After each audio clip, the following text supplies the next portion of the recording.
D-Lo 404 Boxing and More. Shout out to the LDBC. To my subscribers and repeat viewers, welcome back to the channel. I appreciate your viewership. I appreciate your support. Anyone who has subscribed to my channel, I ask that you please subscribe. Alright. Day of the fight. Wilder versus Fury. I'm on my way to work. Get me some hours in this morning, take care of some things for the beginning of the month. Try to get a jump on some things. Year end coming fast, so got my work cut out for me. But I'm gonna go in there and try to get out of there around noon. It's about 5 a.m. right now, and man, I'm stoked about this fight. That's all I can think about is getting home and turning that pay-per-view on this evening, and you know, biding my time as the undercard fights go on, you know, watching them, hoping there's some exciting fights, hoping for some knockouts, because I honestly wanted to get to that main event in a hurry. I may go over and check out a Donnie Stevenson fight while I got a chance, just to see. Hopefully, to be honest, the way I feel about Stevenson, I hope he gets beat. But if he wins, good for him. I don't know anything about this guy's fight, to be honest. So we'll see how it plays out.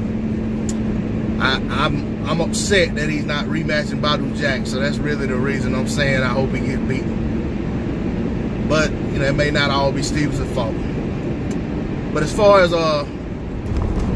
Deontay Wilder Tyson Fury's fight, man, yesterday morning they were talking that you know, a lot of what was being said. I think I saw it on Black Fight Fans 78 live stream, Trill Boxing Talk. It was mentioned again on Fernand's show. A couple other people in the LDBC and some not in the LDBC or to my knowledge not in the LDBC actually were talking about it as well. That Fury, some were saying Fury didn't want to have the weigh-in. Some were saying Fury didn't want to have the face-off after the weigh-in. And we saw what happened. You know, they weighed in. They kept them apart for the face-off. I mean, those guys were probably about 8 feet apart. Fury was jumping up and down, cutting the fool, acting a damn fool. But at the same time, he was being held back by some guy that looks like he was about 5'7", 180 pounds. So Fury didn't want to get in the Wilder. He just wanted to put on a show. And the concern was supposedly that Fury felt like they may get into a tussle or something and something go wrong and cancel the fight. Deontay had already said himself that he's not going to allow anything to happen to derail this fight. So we get what we got. You know, Wilder came in a trim 212 and a half. I think Fury weighed in at about I think it was 256 and a half, I believe. Maybe 256, 258 and a half. I don't have it in front of me.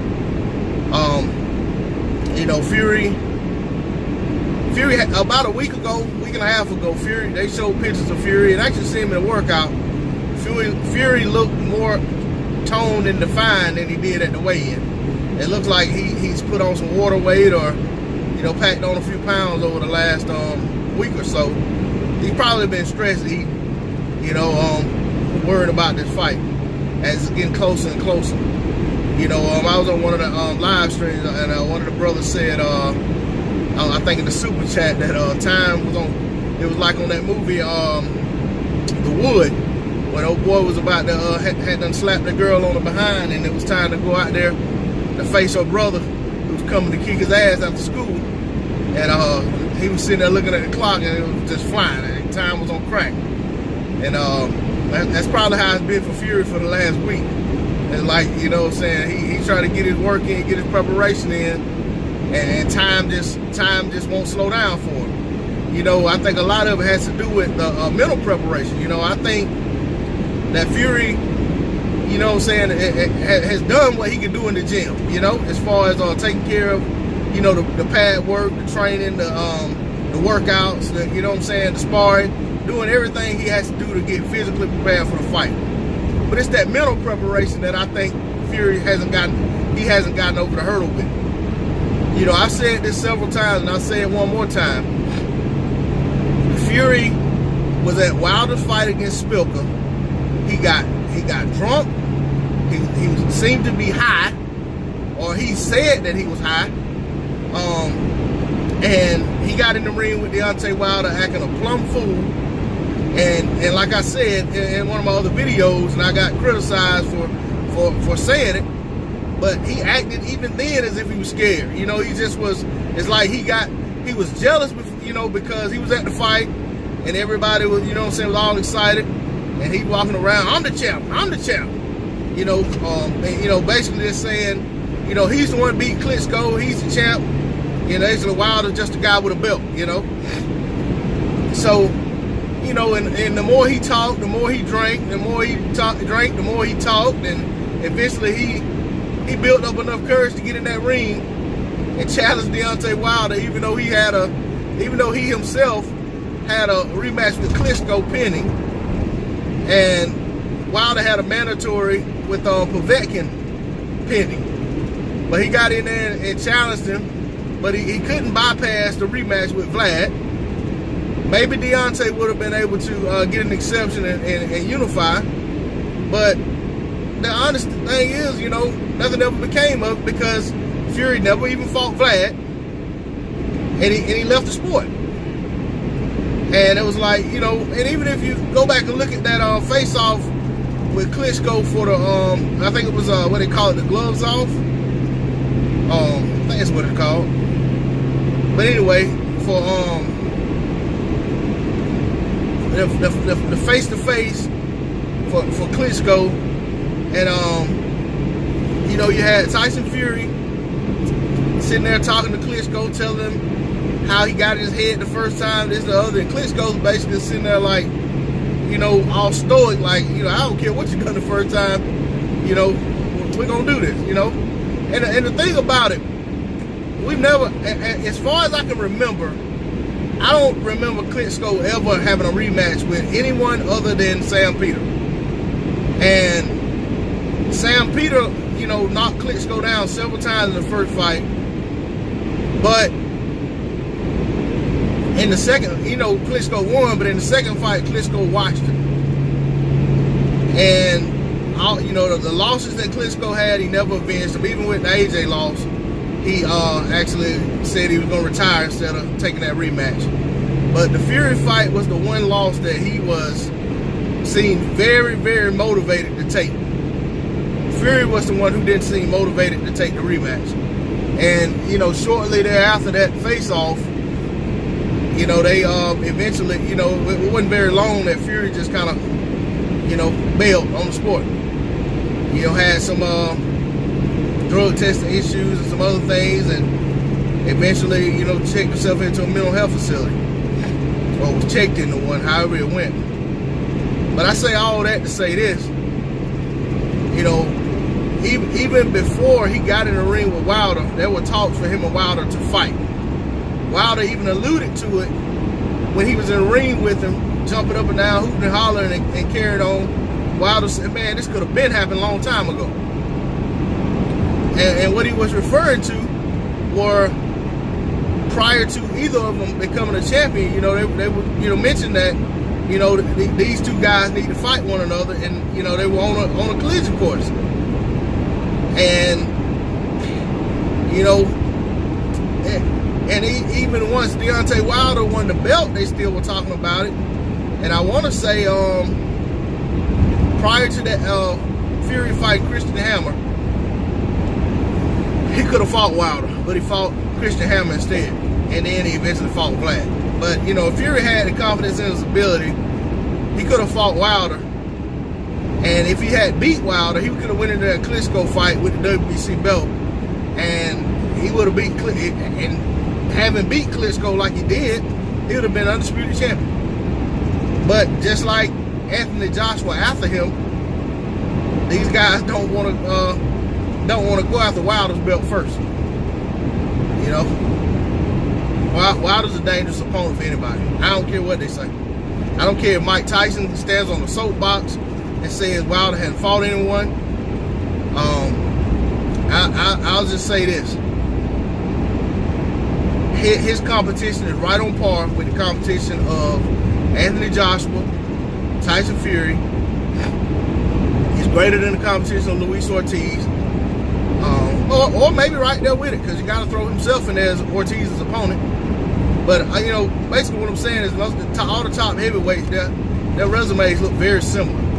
I give the edge to Wilder for the number of opponents he had and the dominating fashion in which he beat all of them. And, you know what I'm saying, like, none of these guys have Hall of Famers on their record, with the exception of Klitschko, albeit at a time in his career when he was on the way out, or either he had already left the sport and came back, in Joshua's case, and went right into a unification title bout, where they were fighting for Joshua's IBF title and the vacant WBA title. So, I think all these guys are on par with one another. Fury knows how dangerous Wilder is, but Wilder is that fear that Fury knows he has to face to be at the top level as a heavyweight. He knows that no matter what he does, if he goes out there and wins a ton of fights, at some point he has to fight Deontay Wilder. So why not get it out of the way now? If he can't beat Wilder, then he knows where he falls in the heavyweight picture. But the thing about it is, that fight with Wilder, depending on how it turns out, he may be taking years off his career that he's already taking years off of, both in absentia as well as where, you know, abuse he's put on his body. You know, because both things take years off your career. You know, he actually took the time off that he wasn't fighting, that he should have been still, you know, in and around his prime. And then the things he done to his body while he was out, and probably while he was fighting too, you know, they just take time off your career. You know what I'm saying? They take years off of your prime. Even if he has a long, extended career, you know, you just never know if he is what he would have been. But I make no excuses for Tyson Fury coming into this fight.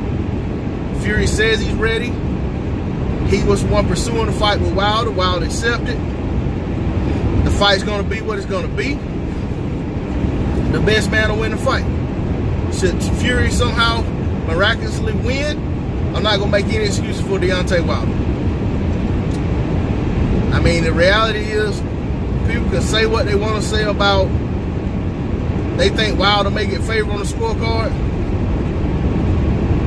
I can't say I agree. I think that if it's a close fight on the scorecards and it goes to the decision, I think that Fury may get favor on the scorecards, because as exciting a fighter as Deontay Wilder is to watch, he's kind of a polarizing figure one way or the other. It just depends on how you feel about him. You know, and I feel like that guys like Deontay Wilder, the powers that be, sometimes have this attitude of let's teach this fella a lesson. So, you know, I could see a situation where if it goes to decision, Wilder gets robbed on the scorecards in his own country against a guy like Tyson Fury. Whereas in a situation with Luis Ortiz, you have two guys that, you know, Wilder being the champion and an American versus Luis Ortiz, who looks like Wilder but is a Cuban transplant to America, doesn't speak English very well at all. I've heard him speak English, but it's pretty. If he's learning, it's in the infancy state of him learning the English language. I've heard him say certain words, but he beat Daniel Marks, and him and Wilder were going back and forth. He said a few words in English, so he knows a few words, but I don't think he knows how to speak the English language well. I think he's starting to understand it better than he can speak it. But I can see where that guy doesn't get the favorable nod against Wilder in a close fight. But back to the Fury fight. I've said it. I'm saying it again. I don't see the fight going long. I still got Wilder inside of 4 rounds. And if I had it prior to all of the antics and everything that went on at the pressers and stuff, I would have, if I had it, you know, going 7 or 8 rounds, I probably would have changed it to 4 rounds. But considering I already had it at 4 rounds, and I said 4 or less, so you know it could be 1 round. But I give Fury more credit than to let himself to go out there and get baited into a trap that early on in the fight. But if he goes out there with, you know, trying to go out there and show this moxie, his fake bravado, and goes out there acting as if you know he's some iron, you know, some granite chin knockout artist, and goes out there and tries to bang with Deontay Wilder, I think he's gonna find himself looking up at the rafters. So my prediction still stays the same. Once again, I'm eagerly anticipating this fight. It's gonna be a long day for me. Haven't gotten up as early as I have, but if I gotta be up drinking coffee at 11, 12 o'clock at night to make sure that I don't doze off before the main event, you know, I'm gonna do that. Because it was a few weeks ago, well, a couple months ago, I stayed up and watched all the undercards of a fight. I don't remember which fight it was, only to fall asleep as the fighters were making their way to the ring on the main event. And when I woke up, the fight was over, and that Bryant Gumbel show was on, or something, some boxing show was on. I mean, some sports talk show was on after the fight. So I had to wake up, went ahead and went in my room and rewound the fight and watched it on the DVR, because I didn't want to risk finding out who won the fight before I saw the fight. But, you know, I'm not going to let that happen tonight. I'm going to make sure I'm up to see the fight. And shout out to the LDBC. Salute to all the brothers that made it out to the fight, that are out there doing their thing. Hopefully some of the guys get to bring some live footage from the fight. But ultimately, if they don't, hey, I hope they're out there enjoying themselves, having a good time, supporting the champ, supporting the event, supporting the sport of boxing. Salute to the LDBC in its entirety. I'm talking about the guys that are out there making content. I'm talking about the guys that are supporting us in the chats, the guys that come to the comment section of my videos, the guys who drop super chats, you know, the guys that share videos, you know, those who come in and thumb up the videos, you know, just anyone in support of the LDBC. I want to say thank you. I salute you. And you guys that aren't making content, when you get out there and start making videos, I'll be looking for you, and I'll be out there. I'll be supporting you. Once again, shout out to the LDBC. It's D-Lo 404 Boxing and more. I'm out. Peace.